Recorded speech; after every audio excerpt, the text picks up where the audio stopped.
नमस्कार प्रिय छात्र छात्राओं, कैलाश सर हिंदी शिक्षण चैनल पर आपका स्वागत है। जैसा कि मैंने आपसे कहा था कि मैं कक्षा 11वीं की वार्षिक परीक्षा विषय हिंदी का जो पेपर है, संभावित प्रश्न जो आएंगे, मैं उनको बताने का प्रयास करूंगा और आपको उन्हीं प्रश्नों को याद कर लेना है। तो जैसा कि मैंने आपसे वादा किया था, मैं उस उपस्थित हुआ हूँ वीडियो में।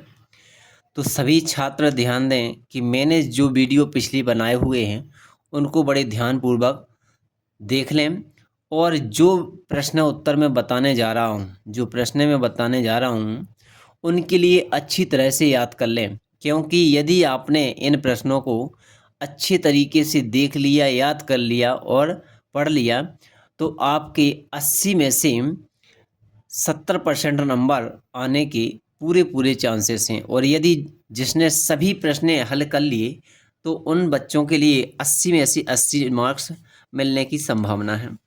तो आप देख पा रहे हैं कि जैसा कि मैंने लिखा है, कक्षा 11वीं वार्षिक परीक्षा 2025-26, जिसका समय रहेगा आपके पास 3 घंटे और जो विषय हमारा हिंदी का है, जो 14 मार्च को होने वाला है। तो 14 मार्च के बीच में हमें एक दिन का गैप मिल रहा है। वैसे आपकी तैयारी पहले से हो रखी है और ये 80 नंबर का होता है। 20 नंबर आपके प्रोजेक्ट के जोड़ दिए जाते हैं इसी के साथ में। तो इनको बताने का मेरा उद्देश्य केवल इतना था, क्योंकि मैं पूरा पेपर तो आपको नहीं बता पाऊँगा क्योंकि बहुत लंबा वीडियो हो जाएगा।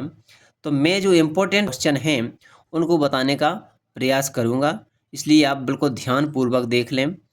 तो हमारी जो कक्षा 11वीं की पुस्तक में जितने भी खालिस्तान, विकल्प, सही जोड़ियाँ, सत्य असत्य दिए हुए हैं उनको सभी बच्चों को पढ़ लेना है।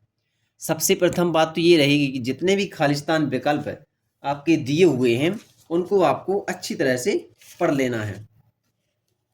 और नहीं तो आप कहेंगे सर आपने तो ये सब कुछ ऐसा नहीं बताया था। तो आप देख पा रहे हैं कि जो ये हमारे सही विकल्प हैं, इन सारे सही विकल्पों को, इन खालिस्तानों को और इन सत्य असत्य को आपको सभी को पढ़ लेना है। केवल सत्य असत्य और सही विकल्प के लिए बात कर रहा हूं मैं। पूरे प्रश्नोत्तर पढ़ने की आवश्यकता नहीं है, लेकिन आपको पूरे सही विकल्प पढ़ने की आवश्यकता जरूर है। तो जैसा कि आप देख पा रहे हैं कि सही विकल्प चुनकर लिखिए। तो पहला क्वेश्चन हमारा भक्ति काल से बनता है। पहला है, भक्ति काल के लोक नायक कवि कौन हैं? तो आपको हमने बताया था कि जो हमारे भक्ति काल के लोक नायक कवि कहलाते हैं वो कहलाते हैं तुलसीदास जी। ये सबसे लोकप्रिय कवि हुए हैं। और यदि ये क्रॉस क्वेश्चन भी पूछ सकता है, भक्ति काल के प्रतिनिधि कवि या भक्ति काल को स्वर्ण युग किस काल को कहा गया है, तो भक्ति काल को कहा गया है। तुलसीदास जी ने कौन सी रचना लिखी? तो रामचरितमानस लिखी। तो इस प्रकार से हमें इनको सबको पढ़ लेना है। और दूसरा प्रश्न हमसे पूछा गया है, विराट के प्रति जिज्ञासा की भावना मिलती है। तो आपको बताया था कि हमने विराट के प्रति जिज्ञासा की भावना छायावाद में मिलती है। ये 4 विकल्प आपको दिए गए हैं विकल्प के रूप में, प्रगतिवाद, प्रयोगवाद और नई कविता। तो इसमें जो सही है वो है आपका छायावाद। तीसरा प्रश्न है, मीरा ने कृष्ण को किस रूप में स्वीकार किया है? तो आपने पाठ पूरा पढ़ा होगा तो इसमें मीरा के पद भी आएंगे और एक विकल्प के रूप में ही क्वेश्चन पूछा जाएगा आपसे। तो मीरा ने श्री कृष्ण को एक पति के रूप में स्वीकार किया है, यहाँ पति सही हो जाएगा। अगला क्वेश्चन बनता है, चंपा के पिता का नाम क्या था? या चंपा काले काले अक्षर नहीं चीन्हती, ये पाठ किसने लिखा? तो ये लिखा था अपने त्रिलोचन कवि ने। और चंपा के जो पिता थे उनका नाम था सुंदर। और हमें ग्वाला नहीं लगाना है, क्योंकि ग्वाला जो थे वो उनका काम करते थे, जबकि उनका नाम पूछा गया यहाँ पे तो उनके पिताजी का नाम था सुंदर और वो एक ग्वाला थे, गाय भैंसे रखते थे। और चंपा कैसी थी? अनपढ़ थी। ये आपने सब कुछ पढ़ा है और हमने आपको क्लास में बहुत अच्छी तरीके से समझाया है। अगला जो प्रश्न है वो है, कबीर की भाषा को कहा जाता है। अब कबीर की भाषा को क्या कहा जाता है? अलग अलग विद्वानों ने अलग अलग कहा है, वो भी आपको हमने बताया है। तो यहाँ पे जो सधुक्कड़ी है, ये कबीर की भाषा को कहा जाता है क्या? सधुक्कड़ी भाषा कहा जाता है। ये किसने कहा है? आचार्य रामचंद्र शुक्ल ने कहा है। अगला प्रश्न है, कविता का गांधी कहे जाते हैं। तो कविता का गांधी हमारे भवानी प्रसाद मिश्र कहे जाते हैं। इसको सही कर लेना आप और अच्छे से पढ़ लेना। और जो बच्चे वीडियो नहीं देख रहे हैं वो कृपया कर इस वीडियो को अवश्य देख लें। अगला प्रश्न है, नमक विभाग के किस पद के लिए वकीलों का भी जी ललचाता था? तो ये ऐसा कौन सा पद था कि नमक विभाग का ऐसा कौन सा पद था जिसके लिए अच्छे अच्छे अधिकारी कर्मचारी ललचाते थे? तो वो पद था जिलाधिकारी, इंस्पेक्टर, दरोगा या कांस्टेबल। तो इसमें आपको सही लगाना है दारोगा। जो दारोगा का पद था तो उसके लिए अच्छे अच्छे लोग ललचाते थे। अगला प्रश्न ये भी पूछा जा सकता है कि नमक का दरोगा कहानी का प्रकाशन किस वर्ष में हुआ? तो आपको पता है कि नमक का दरोगा कहानी का प्रकाशन जो हुआ था वो 1914 में हुआ था और मुंशी प्रेमचंद ने इसका प्रकाशन करवाया था। अगला प्रश्न है हमारा, मियां नसीरुद्दीन कितने प्रकार की रोटियां बनाने के लिए मशहूर थे? तो मियां नसीरुद्दीन आपको सबको पता है कि ये 56 प्रकार की रोटियां बनाने के लिए मशहूर थे मियां नसीरुद्दीन।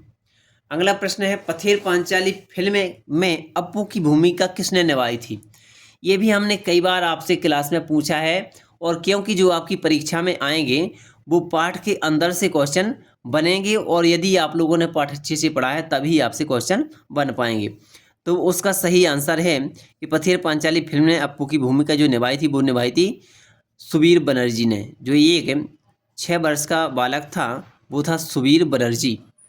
इसी प्रकार से हमने और अन्य प्रश्न भी लिखे हुए हैं, आप देख पा रहे हैं कि और अन्य प्रश्नों के हमने यहाँ पे उत्तर नहीं दिए हैं। हमने केवल आपको बताया था कि जो प्रश्न आने की संभावना है हम आपको वो प्रश्न ही केवल बताएंगे और उन प्रश्न से संबंधित यदि आपको उत्तर देखना है तो आप हमारी पिछली वीडियो देख सकते हैं और ये पिछली वीडियो में आपको मिल जाएगा। तो अंतर जो पूछे जाएंगे, हमने आपसे कहा था कि आपको हम जो अंतर बताएंगे उनमें से 3 अंतर तो कन्फर्म या 4 अंतर भी आ सकते हैं। तो हमने बताया था कि उपन्यास एवं कहानी में अंतर, ये प्रश्न भी आपको आ सकता है क्योंकि अंतर एक नहीं आएगा, अंतर आपके लिए 3 आएंगे, कम से कम 3 अंतर आएंगे या 4 भी आ सकते हैं। तो हमें ये पूरे अंतर याद कर लेना है, उपन्यास एवं कहानी में अंतर।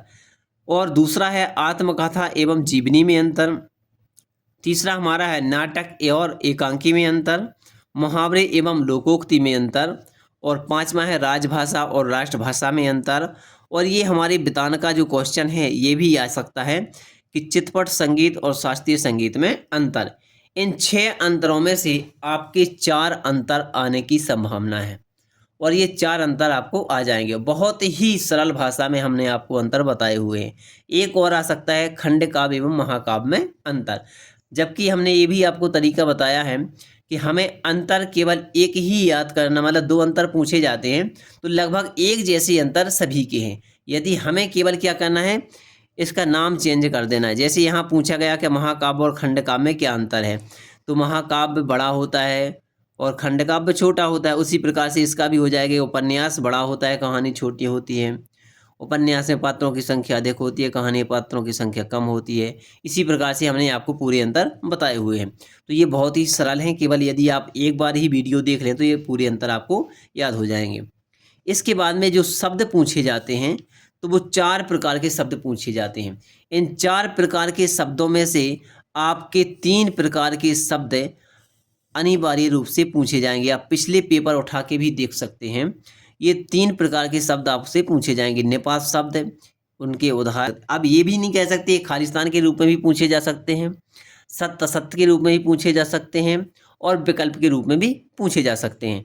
तो निपात शब्द किसे कहते हैं एवं उदाहरण, क्षेत्रीय शब्द एवं उदाहरण, तकनीकी शब्द एवं उनके उदाहरण और शब्द युग्म एवं उनके उदाहरण। तो ये आपके शब्दों में से आ गया। मतलब इनमें से आपको 4 क्वेश्चन बनेंगे, इसमें से आपके लगभग 3 क्वेश्चन बनेंगे। और अब रही बात जीवन परिचय की, जिसका नाम सुनते बच्चे कहते हैं कि ये तो याद होगा ही नहीं, इसलिए इसको छोड़ दें। तो हमने आपको जीवन परिचय याद करने का बहुत आसान तरीका आपको बताया है कि कैसे हमें जीवन परिचय याद करना है। उससे संबंधित वीडियो आप हमारी देख सकते हैं। और हमें केवल इन 6 कवियों और लेखकों के जीवन परिचय याद करना है। वैसे आपको पहले भी बता चुके हैं हम कि ज़्यादा पूरे जीवन परिचय हमें याद नहीं करना है, केवल हमें 6 करना है। और इन 6 में से 4 की गारंटी है कि ये 4 जीवन परिचय आपसे पूछे जाएंगे, जबकि हमें 2 जीवन परिचय लिखने पड़ते हैं। तो आप मुंशी प्रेमचंद का, सत्यजीत राय का और मन्नू भंडारी का, ये आपको गद्य खंड में पूछे जाएंगे जीवन परिचय। ये 3 जीवन परिचय यदि आपको याद है, तो ये पूरा याद नहीं है तो इनकी कम से कम रचनाएं आप याद कर लें। और हमने भाषा शैली और साहित्य में स्थान कैसे लिखना है वो भी आपको बताया है। फिर इसके बाद में खंड काव्य में आते हैं, तो खंड काव्य में कबीरदास जी का, भवानी प्रसाद मिश्र और दुष्यंत कुमार, इन तीनों की आपको जीवन परिचय याद कर लेना है। इसके बाद में अब व्याकरण में आते हैं, तो व्याकरण में हमारा जो रस है काव्य के अंतर्गत आता है जो, तो रसों में हमें रस की परिभाषा, उसके अंग, भेद और उदाहरण याद करना है रस की। और रस में यदि आपसे पूछी जाएगी परिभाषा या उदाहरण, तो श्रृंगार रस, हास्य रस और रौद्र रस इनके अंतर्गत पूछे जाएंगे। या फिर आपसे पूछा जाएगा कि रस के अंग कितने प्रकार के होते हैं, तो ये भी आपको बताया कि रस के अंग 4 प्रकार के होते हैं। यदि आपसे भेद पूछे जाएंगे तो ये 10 प्रकार के होते हैं। इस प्रकार से आपको कन्फ्यूज नहीं होना है। इसके बाद में आपसे पूछे जाएंगे काव्य गुण किसे कहते हैं, और कोई काव्य गुणों के प्रकार लिखिए। तो काव्य गुण हमने बताया आपको, इसकी भी वीडियो आपको मिल जाएगी। यानी जो हम आपको बता रहे हैं वो पूरे इंपॉर्टेंट क्वेश्चन हमारे चैनल कैलाश सर हिंदी शिक्षण पर आपको उपलब्ध हो जाएंगे और आप देख सकते हैं। ओज गुण, प्रसाद गुण और माधुर्य गुण। इसके बाद में शब्द शक्ति है, तो शब्द शक्ति से भी क्वेश्चन पूछा जाएगा आपके लिए। तो अमीधा, लक्षणा और व्यंजना, ये आपकी शब्द शक्ति हो गई। इसके बाद में जो हमारा आवेदन पत्र है, आवेदन पत्र में हमने पहले बताया था कि आपको ज़्यादा नहीं 3 आवेदन पत्र याद करना है। वैसे याद तो नहीं किए जाते हैं, केवल समझा जाता है। तो हमें जो आवेदन पत्र पूछे जाएंगे जो औपचारिक पत्र होते हैं, तो वो ध्वनि विस्तार के अंतरों पर प्रतिबंध लगाने हेतु आवेदन पत्र लिखिए, ये भी आपसे पूछा जा सकता है। या नगर निगम में साफ सफाई हेतु नगर पालिका अध्यक्ष के लिए आवेदन पत्र लिखिए, ये आ सकता है। या फिर जल आपूर्ति के लिए नगर निगम या नगर पालिका अधिकारी के लिए आवेदन पत्र लिखिए। या फिर आ सकता है कि 10वीं की अंक सूची द्वितीय प्रति मंगवाने हेतु आवेदन पत्र लिखिए। तो इन चारों में से आपका आवेदन पत्र आ जाएगा। यदि इन चारों में से आपको याद है चारों, तो इनमें से कोई भी आ सकता है। रही बात आपकी अलंकारों की, तो अलंकारों की परिभाषा, प्रकार, उदाहरण, ये हमने पूरी अलग अलग यानी 5 क्लासों में ये अलंकार का वर्णन हमने किया है और आप इसमें देख सकते हैं, चैनल पर देख सकते हैं। प्रत्येक अलंकार को हमने बहुत ही गहराई से समझाया है और इनमें जो आने की संभावना है वो है विशेष युक्ति अलंकार पूछा जा सकता है, मानवीकरण पूछा जा सकता है, विरोधाभास और अनुप्रास अलंकार आपसे पूछा जा सकता है। इसकी परिभाषा आपसे पूछी जा सकती है, उदाहरण पूछा जा सकता है। छंद की भी हमने बहुत शॉर्ट ट्रिक्स बताई आपके लिए। रूला में कितनी मात्राएं होती हैं, सोठा में कितनी होती हैं, दोहा में कितनी होती हैं, चौपाई में कितनी होती हैं। वैसे बहुत सिंपल ही पूछा जाएगा आपसे, लगभग दोहा या चौपाई में से ही पूछा जाएगा, जबकि ये दोहा और सोठा ये एक दूसरे का उल्टा होता है, वो भी आपको बताया है। अब बितान में जो पूछा जाएगा आपसे, अनुपम मिश्र ने लिखा है वो, उसमें से आपसे पूछा जा सकता है कि पालर पानी किसे कहते हैं, या पाताल पानी किसे कहते हैं, रेजानी पानी किसे कहते हैं। इस प्रकार से आपसे इसमें पूछा जाए। अब रही बात पत्र पत्रिकाएं जो पूछी जाती हैं, तो सही विकल्प में भी पूछ सकते हैं या खालिस्तान में भी पूछ सकते हैं। तो आपको पता है कि जो हमारा साप्ताहिक पत्र था वो था, प्रथम साप्ताहिक पत्र था वो था उदंड मार्तंड, और जो दैनिक समाचार पत्र था, दैनिक पत्र था वो था समाचार सुधावर्षण। तो इसको भी आप याद कर लें। लता मंगेशकर की गायन की विशेषताएं याद कर लें। अब हिंदी पद्य साहित्य का इतिहास हमने आपको कई बार आपसे कहा है कि इससे बहुत क्वेश्चन बनते हैं, तो उनमें प्रत्येक कवि की रचनाएं और उनकी विशेषताएं आपको हमने अलग अलग काल को और अलग अलग युग की विशेषताएं, रचनाएं, उनकी कवियों को लिखवाया है। तो हमें मुख्य रूप से छायावाद के कवि एवं उनकी 2 रचनाओं को याद करना है, विशेषताओं को याद करना है। प्रयोगवाद के 2 कवि एवं उनकी रचना एवं विशेषताओं को याद करना है। प्रगतिवाद को भी करना है और आदिकाल या वीरगाथा काल को भी अच्छी तरह से याद कर लें। वैसे आपको सबको हमने क्लास में भी पढ़ाया है और इससे संबंधित वीडियो भी आपको बताए हुए हैं, वीडियो भी डले हुए हैं चैनल पर, तो उनके लिए भी आप देख सकते हैं। और आपसे अनुरोध करते हैं कि आप केवल इस प्रश्न पत्र को, इस वीडियो को एक बार देख के उससे संबंधित प्रश्न यदि आपने कर लिए तो आपके 80% नंबर ही आएंगे। यानी आपने जो हमने इसमें बताया है तो इसमें से आपका पेपर बाहर नहीं जाएगा।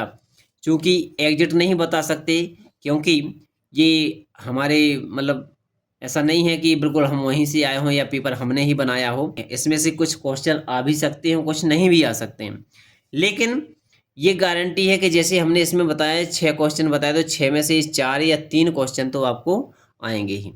इस प्रकार से आप यदि इन प्रश्नों को तैयार कर लेते हैं, तो आपका बहुत ही आपके नंबर बहुत ही अच्छे आने की संभावना आ सकते हैं।